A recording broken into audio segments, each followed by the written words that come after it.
जय माँ दुर्गा दर्शकों, मैं रूपाली शास्त्री आप सबका स्वागत करती हूँ अपने चैनल में। आज हम आपको देंगे गुरु पूर्णिमा के बारे में संपूर्ण जानकारी। गुरु पूर्णिमा यानी कि गुरु के प्रति अपनी श्रद्धा भावना व्यक्त करने का दिन। और इस बार गुरु पूर्णिमा आ रही है 10 जुलाई 2025 दिन गुरुवार के दिन। हमारे शास्त्रों के अनुसार गुरु पूर्णिमा के दिन भगवान के मुरारी, मुक्त, मधुसूदन, माधव इत्यादि नामों से किसी भी नाम का जप करने से पापियों की संचित पाप राशि उनके महान कष्टों सहित दूर हो जाती है और उसे महान यज्ञों का फल भी प्राप्त होता है। इतनी महत्वपूर्ण होती है ये गुरु पूर्णिमा तिथि। और ऐसे ही पर्ण पावनी आषाढ़ मास की पूर्ण तिथि बस कुछ ही समय में आ रही है। इस दिन भगवान श्री हरि विष्णु की पूजा आराधना करके पवित्र नदियों में स्नान दान करने का, पितरों के लिए पिंड दान करने का, उनसे मोक्ष की प्राप्ति होती है। वैसे तो हर मास की पूर्णिमा विशेष होती है, लेकिन इस बार आने वाली आषाढ़ मास की पूर्णिमा तिथि कुछ ज़्यादा ही विशेष है, क्योंकि इस तिथि को गुरु पूर्णिमा के नाम से भी जाना जाता है।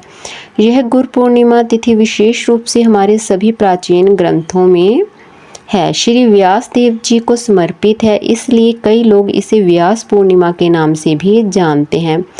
इस दिन विशेष रूप से श्री व्यास देव जी के प्रति कृतज्ञता व्यक्त की जाती है, उनकी पूजा आराधना की जाती है, उनका आशीर्वाद भी प्राप्त होता है। इसी परंपरा को निभाते हुए गुरु पूर्णिमा के विशेष दिन पर शिष्य अपने गुरुओं की पूजा अर्चना करते हैं। और गुरु का अर्थ है जो अपने आध्यात्मिक ज्ञान और शिक्षा पर ध्यान करे।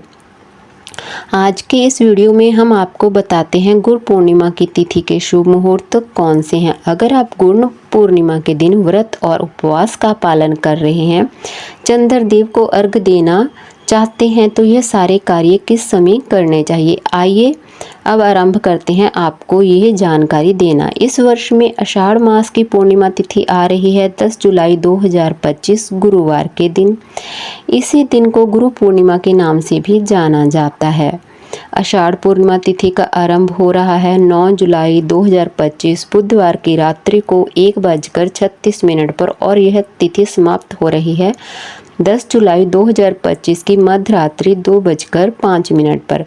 तो इस प्रकार से गुरु पूर्णिमा की तिथि रहेगी 10 जुलाई गुरुवार के दिन की, और पूर्णिमा का व्रत भी इसी दिन रखा जाएगा। इस दिन ब्रह्म मुहूर्त का समय रहेगा सुबह 4:11 से लेकर 4:55 तक। प्रातः काल में अगर आप अपने गुरुदेव की पूजा अर्चना करना चाहते हैं या फिर श्री व्यास देव जी की पूजा करने चाहते हैं, तो यह समय रहेगा सुबह 4:30 बजे से लेकर 5:30 बजे तक, मतलब 4:30 से लेकर 5:30 के बीच। और सूर्य उदय का समय रहेगा 5:31 पर। संध्या के समय में सूर्य अस्त का समय रहेगा शाम 7:22 पर और चंद्र उदय का समय रहेगा शाम 7:20 पर। संध्या काल की पूजा करने का समय है शाम 7:22 से लेकर 8:23 तक।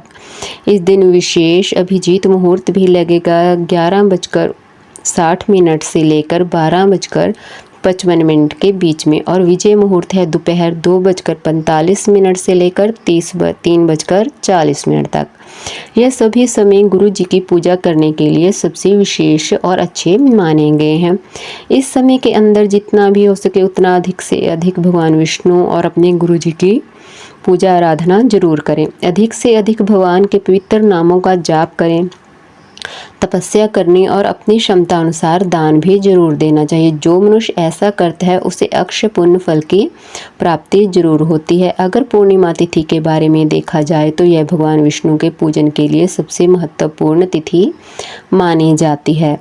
इस दिन चंद्रदेव अपने संपूर्ण रूप में प्रकाशित भी होते हैं, इसलिए इस अवसर पर चंद्र उपासना का भी विशेष लाभ प्राप्त होता है। स्कंद पुराण, महाभारत आदि अनेक धर्म ग्रंथों में पूर्णिमा व्रत का वर्णन हमें बताया गया है। इस कल्याणकारी पूर्णिमा व्रत को पापों के संयम, पुण्य वृद्धि और मानसिक वृद्धि के लिए अत्यंत फलदायी माना गया है। इस दिन संपूर्ण दिन का उपवास करना चाहिए, भगवान का ध्यान, जप, भजन इत्यादि जरूर करना चाहिए।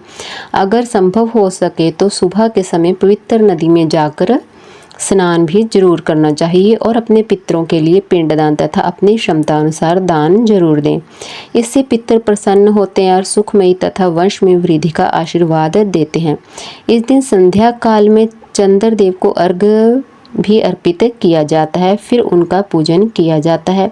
इस पूर्णिमा के दिन भगवान सत्यनारायण देव की व्रत कथा का भी आयोजन किया जाता है और इसे अत्यंत ही शुभ और फलदायी माना गया है। अगर सत्यनारायण भगवान की कथा करवा पाने में आप समर्थ हैं तो आप इस बार भगवान विष्णु की पूजा करके शुभ फल को प्राप्त कर सकते हैं। भगवान विष्णु की पूजा तुलसी, धूप, दीप, गंध, पुष्प और मौसमी फलों को अर्पित करके आप कर सकते हैं। भगवान हरि श्री विष्णु का स्मरण करते हुए भगवान श्री सत्यनारायण की व्रत कथा भी स्मरण करें, फिर पाठ भी कर सकते हैं। इस प्रकार श्रद्धा पूर्वक यह सभी कार्य करने से ही भगवान विष्णु प्रसन्न हो सकते हैं। गुरु पूर्णिमा का दिन विशेष रूप से अपने गुरु के प्रति आस्था व्यक्त करने के लिए होता है। इसी दिन आप किसी न किसी रूप में अपने गुरुजनों के प्रति अपना हो भाव और कृतज्ञता व्यक्त कर सकते हैं।